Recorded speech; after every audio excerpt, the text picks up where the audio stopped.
अस्सलाम वालेकुम जनाब, मैं हूँ अदील राजा। आप देख रहे हैं मेरा यूट्यूब चैनल। नाजरीन, जनाबे वाला सरकार, भारत जो है मेंटल तकरीबन हो चुका है।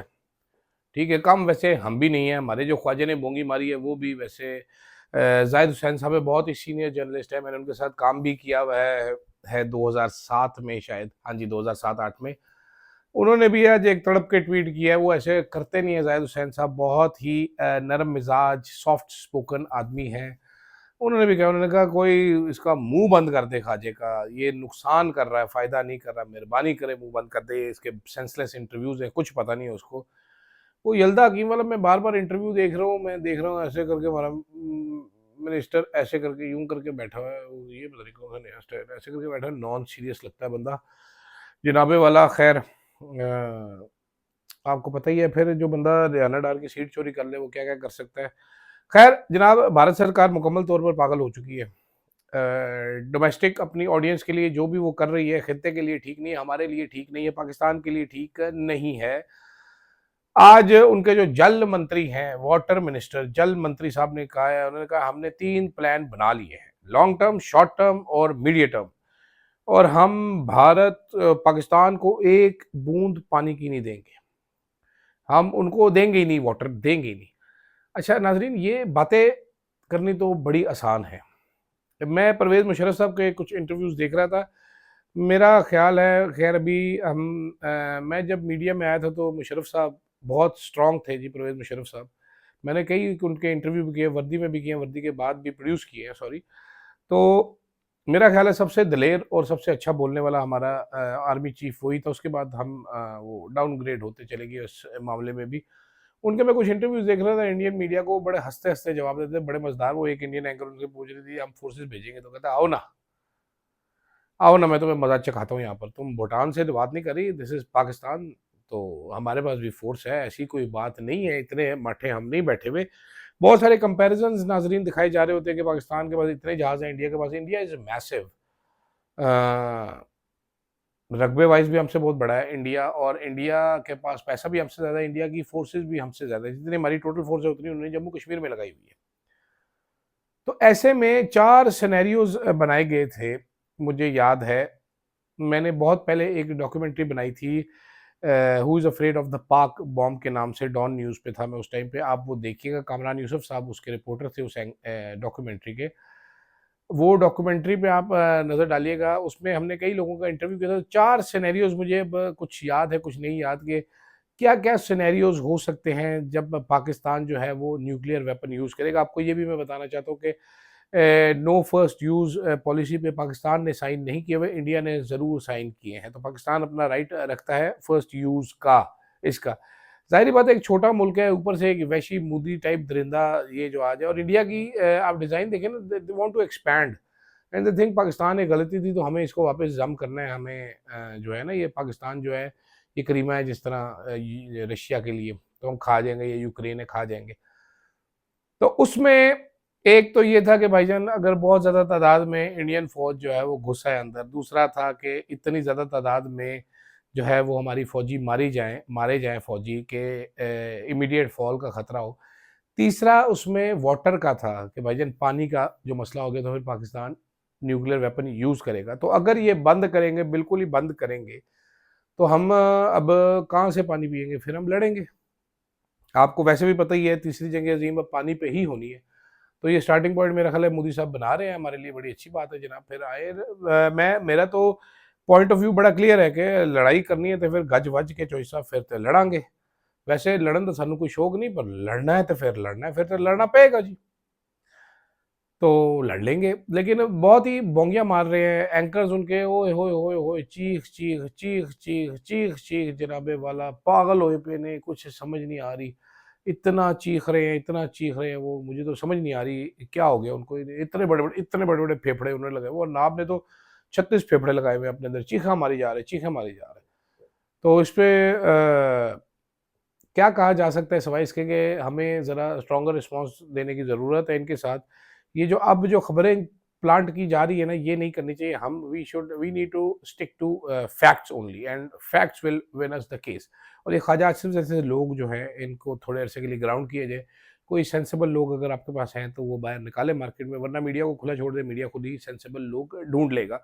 ये ख्वाजा आसिफ बेसिकली एक ज़ैद हामिद ही है, थोड़ा सा क्लीन शेव, तो वो आपने हमारे पर छोड़ दिया, ना छोड़े, मेहरबानी करें, सेंसिबल बंदा लेके आए। जनाबे वाला आज अता तारड़ साहब नाजिल हुए, उन्होंने सोशल मीडिया की बड़ी तारीफें की, उन्होंने कहा सोशल मीडिया, ये नाजरीन वो सोशल मीडिया है जिस पे तनकीद हर टाइम की जाती है। आर्मी चीफ साहब तो इसको शैतानी मीडिया करार देते हैं, और बड़े तंग हैं वो सोशल मीडिया से, doesn't like social media because यहाँ पर फॉरवर्डेड एज रिसीव्ड होता है। लेकिन आता तारड़ साहब जो पहले खुश नहीं थे, आज बहुत खुश नजर आए। बल्कि मैं इसमें जाते जाते कह भी दूँ, एक ट्रेंड था हाफिज जी मुहाफिज, कोई ऐसा था, वो आर्मी चीफ की तारीफ में था, वेरी रॉन्ग ट्रेंड। अल्लाह हमारा मुहाफिज है, तो किसी इंसान से मुसलमान होते हुए आपको उम्मीदें नहीं लगानी चाहिए। हमारी हिफाजत जो है वो हमारा खुदा बेहतर करेगा। लेकिन वो, और खैर हाफिज साहब वैसे भी जो आर्मी चीफ साहब है वो पसंद नहीं करते सोशल मीडिया, वो शैतानी मीडिया समझते, इसलिए शैतानी ट्रेंड में इसको मानूंगा, जो भी ये ट्रेंड चला है।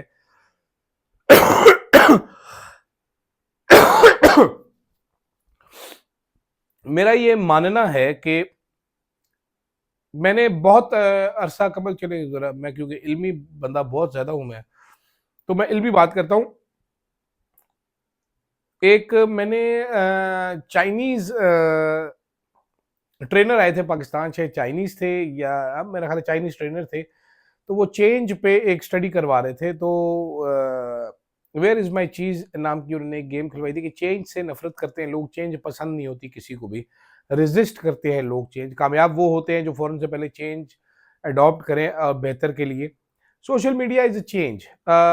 जो नौजवान हैं हमारे, जो लड़के लड़कियां हैं, वो तो अडॉप्ट कर चुके चेंज को, they are okay with social media, they are using it to their advantage. हमारे जो बाबे हैं, दे डोंट लाइक इट, तो वो करना नहीं चाह रहे, उनको समझ भी नहीं आता, उनके काबू भी नहीं आता। इसमें हमारे हुक्मरान हो गए, हमारे बहुत से सीनियर इदारों में बैठे हुए लोग हैं जिनको समझ नहीं आता, वो इसको बुराई समझते हैं क्योंकि ये उनके ऊपर तनकीद करता है। अब ज़िंदगी दुनिया आगे ऐसे ही चलनी है, अगर वो सीख लें इसके साथ जीना और इस्तेमाल सीख लें तो बेहतर होगा, डायनामिक समझ लें तो उनकी आसानी होगी। आज जिस तरह अता तारड़ साहब को मालूम हुआ कि सोशल मीडिया तो बड़ी अच्छी चीज़ है, इन्होंने भारतीय बयानिए का मौसर जवाब दिया। मौसर जवाब कैसे दिया, आप ज़रा पाकिस्तानियों का काम चेक करें। उन्होंने कॉमेडियाँ लगाई हुई हैं, वो इंडियन ट्वीट डालता है, वो हम तुम्हारा पानी बंद कर देंगे, नीचे से बंदा कहता है भाई मैं मुंह धो रहे साबन ते लान देना, तेरी मेहरबानी है। फिर वो कोई कहता है हम कराची में बम मारेंगे, वो कहते हैं यार कराची अगर आना है इंडियन फौज ने तो मोबाइल अपने छोड़ के आना, तुम लोगों को पता नहीं है। वो एक ने कहा जी ये इंडिया हमें कह रहे हैं हम हमला करेंगे, हम तबाहियां मचा देंगे तुम्हारी, हमारी तो बिजली नहीं आती, हमारी तो गैस नहीं आती, हमारे तो हालात बुरे हैं, तो हमला करके तुम हमें क्या धमका रहे हो, हमारी हुकूमत हमें मारती है, हमें हमारे घर काले डाले आ जाते हैं, तुम क्या हमारा उखाड़ लोगे। तो इस किस्म की ऐसी ऐसी तबाहकुन मीम्स हैं, हंस हंस के आपका बुरा हाल हो जाएगा। ये लोग जरा अजीब लोग हैं, जो नई नस्ल है, आप लोग इनको नहीं समझ सके, अभी तक आप लोग समझ नहीं पा रहे। ये हमारे से बाद वाली नस्ल है, मेरे से भी बाद वाली नस्ल है, थोड़ी सी अजीब व गरीब किस्म की नस्ल है। आप इनकी हरकतें चेक करें, आपको हंसी भी आएगी, आपको इन पे प्यार भी आएगा। ये तो सवाल करेंगे, भारत का जो इन्होंने हशर किया, भारत का कोई सीनियर सहाफ़ी ने कोई तीर नहीं मारा हमारे यहाँ पर। हमारे सीनियर सहाफ़ी फॉरवर्डेड एज रिसीव्ड और हाफिज ही मुहाफिज जैसे ट्रेंड चला रहे हैं। जो नौजवान लोगों ने काम किया है, और आप भी, ये काम तब हुआ है जब एक्स जो नंबर 1 न्यूज़ सोर्स है दुनिया का, जहाँ से आपका बयानिया बनता है, वो पाकिस्तान में बंद है। आपसे इमरान खान से खौफ का या तनकीद के खौफ का ये आलम है कि आपने इस मौके पर भी एक्शन नहीं खोला, बंद रखा हुआ है आपने। इस मौके पर भी आप आज कराची में जो सिक्योरिटी फोर्सेस के लोग हैं, पुलिस वाले जो है, वो तहरीक इंसाफ की रैली रोकने पर लगे हुए थे। इस्लामाबाद हाई कोर्ट में सुबह तमाशा अलहदा से लगा हुआ था।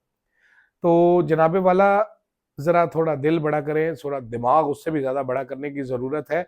ये सोशल मीडिया आपको बड़ा काम आएगा। आपने सिस्टमैटिकली जो डिसमेंटल किया है पाकिस्तान के मीडिया को, आपने पहले 2 दिन अपना रिस्पॉन्स देखा है, आप काउंटर हो गया जी बयानिया, अब शुरू हो गया काउंटर होना। पहले दिन आपका बयानिया कोई नहीं था। सोशल मीडिया पे भी अभी लोग मजाक उड़ा रहे हैं, भारत का आपकी साइड नहीं ले रहे। आप ये भी ज़रा गौर से देखिएगा, आपको अंदाज़ा हो जाएगा। अब आप तारीफ़ें भी कर रहे हैं, अब आपको ज़रूरत भी पेश आ रही है सोशल मीडिया की, और मज़ीद भी आगे आती रहेगी। जो सिस्टमैटिकली डिसमेंटल कर रहे हैं आप, ये मत कीजिए, मीडिया को पनपने दीजिए। ये आपकी फर्स्ट लाइन ऑफ डिफेंस बनता है हमेशा।